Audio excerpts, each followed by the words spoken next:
had asthma. So if the child develops asthma, then they will say, oh, no, I never had asthma. I don't have asthma. But they probably had it as a child as well, and they've outgrown it. So there is a family history that is common. But like I said, your child can't have asthma without a family history.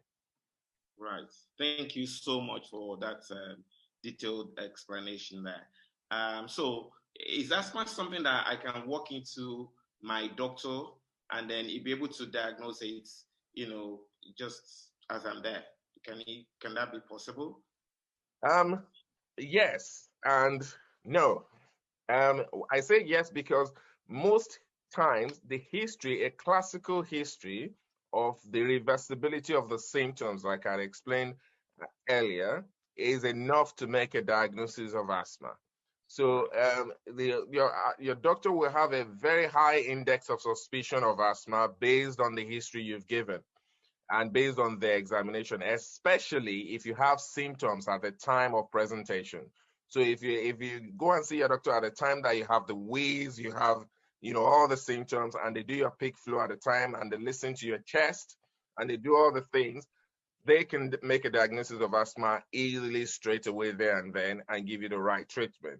But if you go at a time that you don't have the symptoms and you just say, oh, I get this every now and again when I exercise, with a good history, they can make a diagnosis, but they will then need to do the test that I've mentioned earlier, and those tests would then give you a confirmation.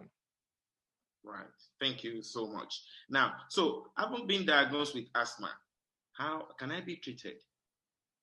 Yes, absolutely. So asthma is a condition that you can control and can treat. So there are various ways to treat it.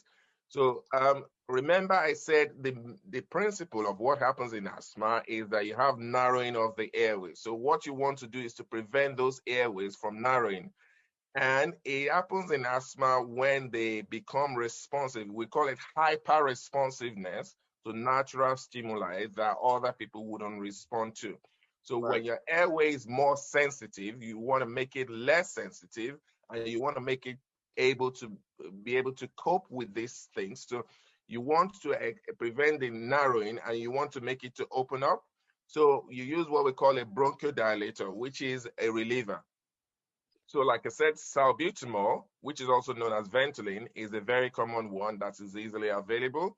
So if your doctor can give you a trial of the inhaler and ask you to use that when you feel breathless. So if you feel breathless and you use the inhaler and you feel better, then if it's a very mild one that you don't